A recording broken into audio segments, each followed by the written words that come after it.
élu de Dieu, j'espère que tu vas bien et que cette vidéo te trouve en pleine forme. Aujourd'hui, nous allons parler de la vision. Quelle est ta vision? Quelle est ta vision?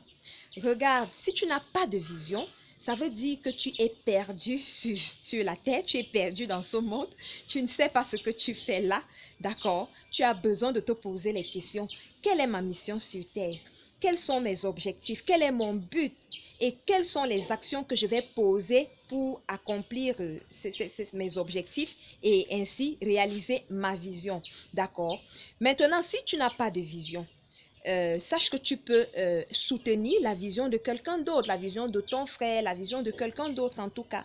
D'accord? Tu peux le faire parce que la vision, en fait, ce n'est pas satisfait. La vision, ce n'est pas pour satisfaire une seule personne, mais la vision, généralement, c'est pour impacter une majorité de personnes.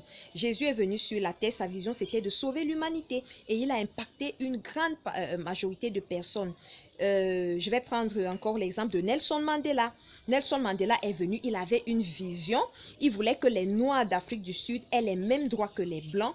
Et l'Afrique du Sud que toi et moi, nous connaissons en ce moment, c'est grâce à la lutte de Mandela que cette Afrique du Sud est à ce niveau-là. C'est grâce à la lutte de Mandela que les Noirs peuvent voter en Afrique du Sud en ce moment. D'accord? Donc, sa vision, ce n'était pas à son niveau à lui.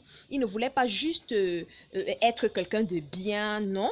Il luttait pour la cause de tous les Noirs d'Afrique du Sud.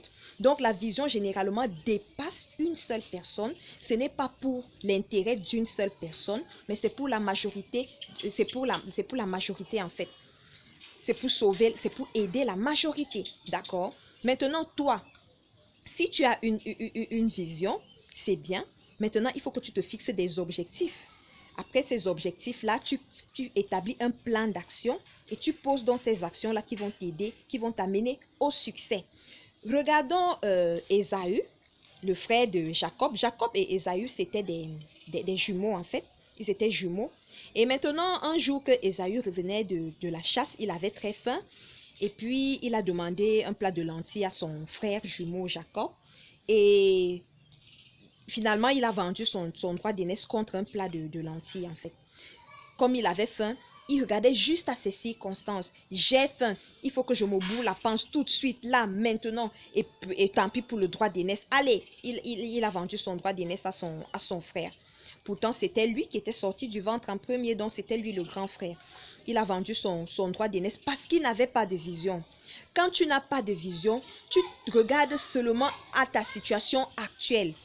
Parce que quand il fait nuit, tu te plains du noir, mais tu ne veux pas réaliser qu'il suffit d'attendre un tout petit peu et le jour va paraître et le jour va se lever, d'accord? Quelle que soit la longueur de la nuit, le jour va se lever. Donc, quelle que soit la situation dans laquelle tu te trouves en ce moment, elle finira par changer. Elle finira par changer. Et si tu n'as pas de vision, tu ne vas pas réaliser cela et tu vas... je sais pas, tu vas bazarder, tu vas vendre, en fait, tu vas vendre ton avenir comme Ésaü et après tu n'auras que tes beaux yeux pour pleurer. Parce que finalement, c'est Jacob qui a reçu les bénédictions et c'est de Jacob qu'est né les 12 patriarches, c'est de Jacob qu'est né les 12 tribus d'Israël. Pourtant, c'est Ésaü qui était l'aîné et on se serait attendu que ce soit lui qui soit le père des 12 patriarches. Mais parce qu'il n'avait pas de vision, il a vendu son droit d'aînesse. Il a vendu son droit d'aînesse. D'accord? Donc, évite d'être là, de te contenter, de te réveiller, de faire ce qu'on te demande de faire tout simplement. C'est bien jusqu'à un certain âge d'obéir à ses parents, d'obéir aux aînés. Mais à un moment, il faut te poser les questions. Pourquoi suis-je sur terre? Quelle est ma mission? Qu'est-ce que je veux accomplir? Si tu me dis, je voudrais être riche, ce n'est pas une vision, d'accord? C'est juste un objectif que tu vas atteindre pour te permettre de réaliser ta vision, d'accord? Être riche n'est pas une vision, c'est un objectif qui va t'aider à réaliser ta vision, d'accord? Donc, pose-toi la question, qu'est-ce que je veux être? Qu'est-ce que je veux accomplir? Quelle est la solution que je peux apporter? Je suis une lumière, mais comment est-ce que je peux briller pour les autres? Je suis une lumière, comment est-ce que je peux montrer le chemin aux autres? D'accord? C'est ce que tu as besoin de faire. Ne te contente pas de vivre au jour le jour sans te poser les questions de où est-ce que ta vie va. Où est-ce que ta vie va? Qu'est-ce que tu veux faire de ta vie? Comment est-ce que ta vie peut servir d'exemple aux autres? D'accord? Cette solution-là est en toi. Dieu l'a déjà mise en toi. C'est à l'intérieur de toi. Et personne d'autre ne peut la voir. C'est toi qui dois la détecter.